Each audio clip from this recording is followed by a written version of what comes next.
Imagine a stop sign that grew wings and began to walk the dunes at dawn. As the first light spills across the coast, a flash of scarlet moves against the pale grit. It climbs a blade of beach grass, the salt wind hissing around its tiny form, its color a defiant glow in the morning haze.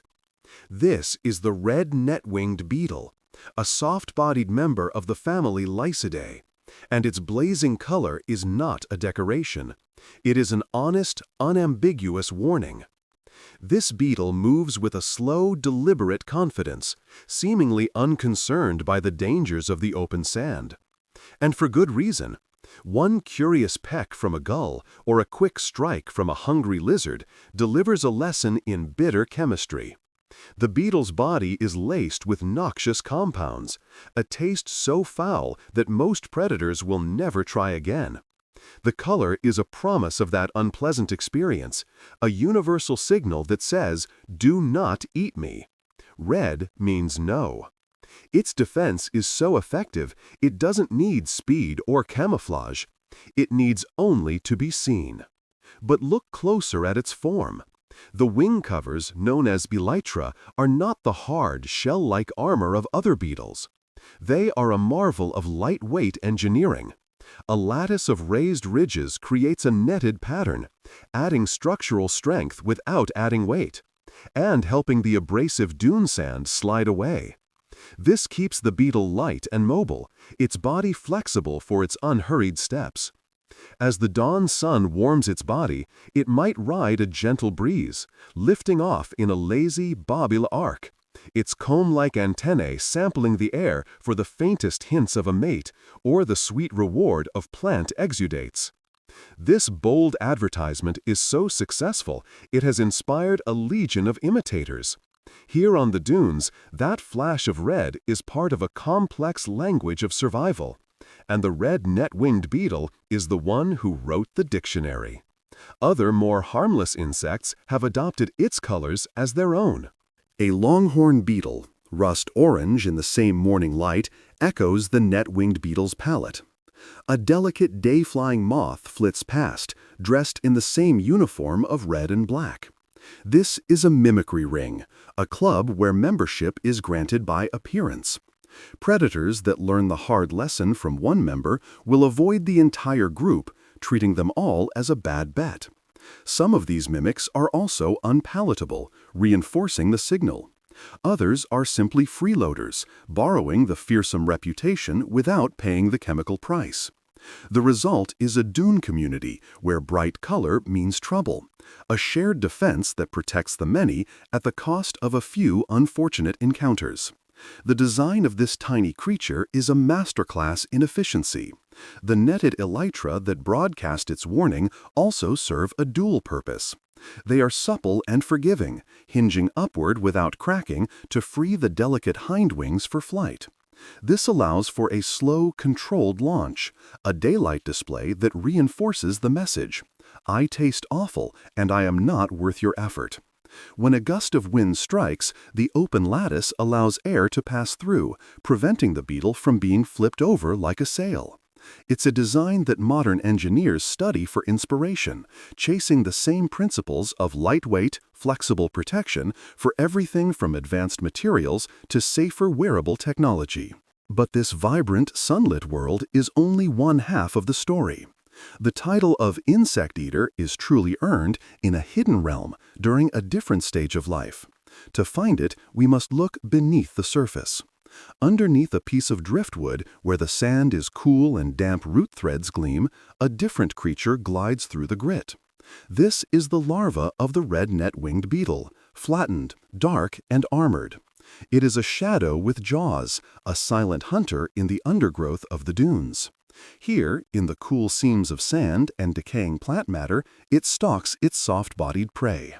With sweeping movements of its antennae, it detects tiny fly maggots and minuscule springtails by touch and scent. Its strike is precise, its curved, sickle-shaped mandibles locking onto its meal.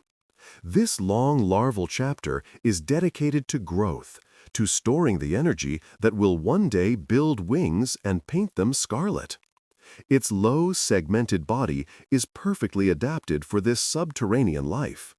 Each plate shrugging off abrasion, each leg tipped with a claw to anchor it in the shifting grains. It can slip into spaces other predators cannot follow, a living zipper sliding between the teeth of the dune's hidden architecture. Even in this dark, hidden world, the beetle's chemical defense is already at work. Long before the adult advertises its danger in daylight, the larva carries the same bitter, resinous taste. An ant or a hunting spider that makes the mistake of trying to eat it will be met with the same noxious ooze, a lesson learned in the dark that protects the beetle through its most vulnerable stages. This hidden labor is vital to the health of the dune. By preying on decomposers, the larva helps maintain a delicate balance, speeding the return of nutrients to the sand and thinning the numbers of gnats in damp seaweed deposits. This is a critical service for a fragile ecosystem under constant pressure from storms and human activity. After many months spent in this undersand maze, a transformation begins. The larva seals itself within a chamber, gluing grains of sand together with saliva to form a firm oval case. Inside, a quiet miracle unfolds. Its body softens and reshapes. Netted wings form, and its mouth parts change, preparing for a future diet of nectar and dew.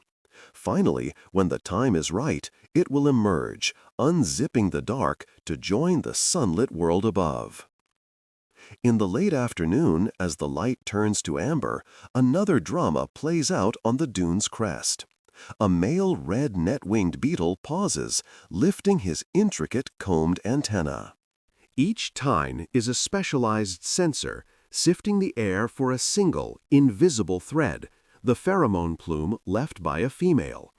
He aligns his body with the breeze, which concentrates these faint signals along the ridge. His antennae, with their greatly expanded surface area, are exquisitely designed to catch these airborne molecules.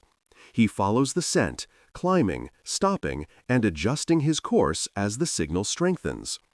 When he closes the final distance, the courtship becomes a delicate conversation of touch and vibration. He quivers the edges of his lace-like wing covers and gently taps the female with his forelegs.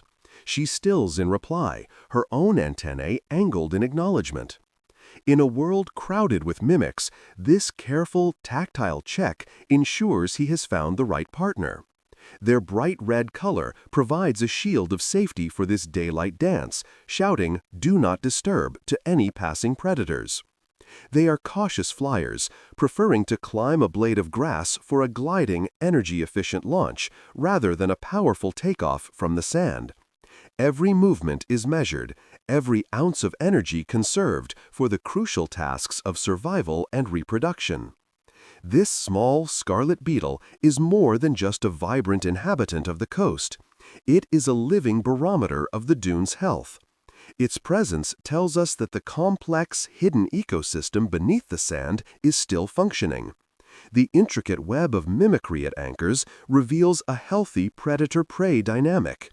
And its life cycle, from hidden hunter to brilliant adult, reminds us that the most vital processes are often the ones we cannot see. From its chemical defenses to its lightweight armor and its scent-driven romance, the red net-winged beetle is a testament to the elegant solutions that evolution can produce. Each of these traits, the warning color, the mimicry ring, the predatory larva, the flexible armor, the pheromone-sensing antennae, is a chapter in an incredible story of survival. Which of these remarkable characteristics did you find the most fascinating? Let us know in the comments below, as the story of this beetle is still being written, one grain of sand at a time.